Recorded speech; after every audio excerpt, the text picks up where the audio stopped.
आप देख रहे हैं नेक्स्ट 9 लाइव और मैं हूं आपके साथ अंकिता मिश्रा। सुब्रत रॉय की कहानी काफी दर्दनाक रही। उन्होंने फर्श से अर्श तक का सफर तो तय किया, लेकिन अर्श से फर्श तक आने में वक्त नहीं लगा। सुब्रत रॉय का कोकिलाबाई धीरूभाई अंबानी अस्पताल में निधन हो गया। 75 साल की उम्र में उन्होंने आखिरी सांस ली। लेकिन इससे दर्दनाक बात तो ये थी कि सुब्रत रॉय को जिस बीमारी ने जकड़ा था, उससे बड़ी बीमारी उनका परिवार थी। सुब्रत रॉय को आखिरी वक्त में अपने परिवार का साथ नहीं मिला। यही वजह है कि अंतिम संस्कार में इतनी देरी हुई। कल उनका अंतिम संस्कार लखनऊ में किया जाएगा। लेकिन सबसे दर्दनाक बात तो ये है कि सुब्रत रॉय सालों से बीमारी से जूझ रहे थे। एक लंबे वक्त से वो बीमार थे, लेकिन इस बीच में ना तो उनका परिवार उनके साथ आ पाया और ना ही उनके बच्चे। उससे भी दर्दनाक बात यह है कि जब ये केस सामने आया था, सुब्रत रॉय को जब जेल हुई थी, उस दौरान उनके सभी साथियों ने उनका साथ छोड़ दिया था। सुब्रत की ये कहानी सुनने के बाद हर कोई हैरान हो जाएगा कि कैसे एक कारोबारी ने अपनी जिंदगी बनाई, कैसे एक कारोबारी जो कि महज नमकीन बिस्किट की दुकान लगाया करता था और बड़े बिजनेसमैन में उसका नाम शामिल हो गया, वो आखिरी दिनों में अपने दर्द को झेल रहा था। उस दर्द को जो उसके परिवार से मिले थे, उसके परिवार वाले उसके करीबियों से मिले थे, ये दर्द उनकी बीमारी से भी ज्यादा था। देखिए सुब्रत रॉय की ये पूरी दर्दनाक कहानी। सुब्रत रॉय ने अर्श से फर्श तक का सफर देखा, लेकिन सुब्रत रॉय ने जिस मुश्किलों का सामना करना पड़ा, यकीनन ये काफी दर्दनाक था। सुब्रत रॉय जिनसे सबसे ज्यादा लगाव रखते थे, जिनसे सबसे ज्यादा प्यार करते थे, वो परिवार ही उनके पास ना था। सुब्रत रॉय लंबे वक्त से बीमार थे। वो मुंबई के कोकिलाबेन अस्पताल में भर्ती थे, लेकिन इस अस्पताल में भर्ती होने के बावजूद उनका परिवार उनसे मुलाकात करने के लिए नहीं पहुंचा। आलम यह हुआ कि सुब्रत रॉय का 75 साल की उम्र में निधन हो गया और अब परिवार अंतिम संस्कार के लिए आएगा। बता दें कि उत्तर प्रदेश की शख्सियत सुब्रत रॉय ने जिस पर सबसे ज्यादा भरोसा किया, जिसका साथ दिया, वो दौलत, शोहरत और ताकत की बुलंदियों पर होता था। चीट फंड से लेकर के एयरलाइंस तक के कारोबार के कारण वो हमेशा सुर्खियों में रहते थे। उनके बेटों की शादी में भारत के तत्कालीन प्रधानमंत्री और कई केंद्रीय मंत्री, मुख्यमंत्री, राज्यपाल और पूरा उद्योग जगत रॉय के बुलावे पर आया था। सुब्रत रॉय के वहां आयोजन में क्रिकेट टीम के स्टार खिलाड़ी और फिल्मी सितारों के घर के सदस्यों की तरह मेहमानों को खाना परोसते हुए नजर आए। तब किसी ने भी ये कल्पना नहीं की होगी कि अपने लोगों के बीच में सहारा श्री के नाम से मशहूर सुब्रत रॉय बुरे दिनों में इस तरीके से फंस चुके होंगे कि वो खामोशी से चले जाएंगे। वक्त ने ऐसी करवट ली कि उनके आर्थिक साम्राज्य पर ग्रहण लगता चला गया। सेबी के एक्शन के बाद सुब्रत रॉय और उनसे जुड़े लोगों ने अर्श से फर्श का दौर देखा। वे तमाम आलोचनाओं का शिकार हुए, यहाँ तक कि जेल भी जाना पड़ा। जो लोग सुब्रत रॉय के आगे पीछे घूमते हुए नजर आते थे और इसे खुद को अपनी खुशनसीबी समझते थे, उन्होंने भी सुब्रत को पीठ दिखा दिया।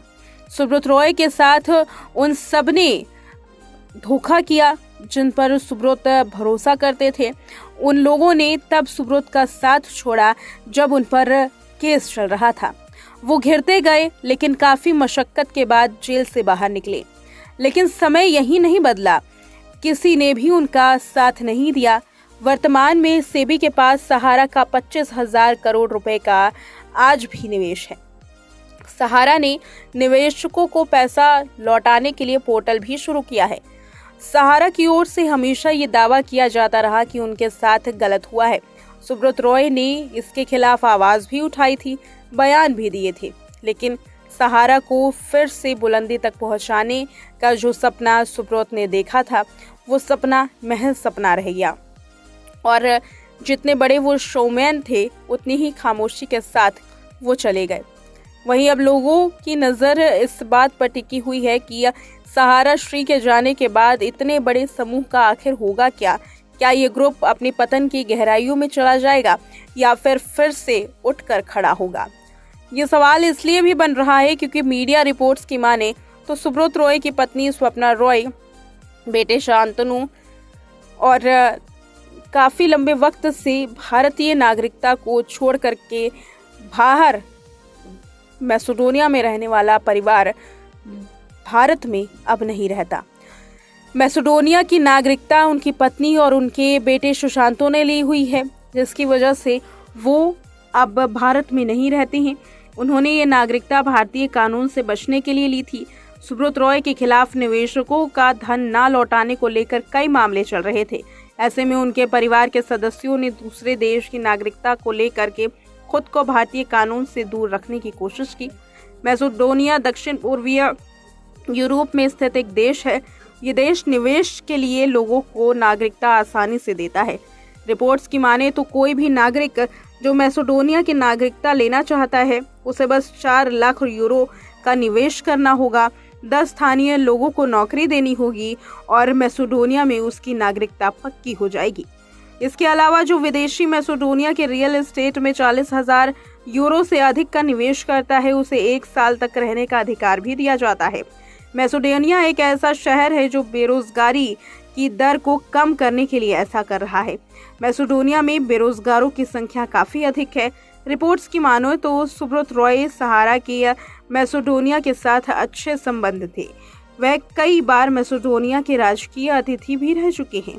मैसेडोनिया पहले यूगोस्लाविया का हिस्सा था, बाद में 1991 में आज़ाद हुआ, 1993 में संयुक्त राष्ट्र का सदस्य बना। 75 साल की उम्र में दुनिया को अलविदा कहने वाले सुब्रत रॉय कार्डियो रेस्पिरेटरी के कारण इस दुनिया को अलविदा कह गए।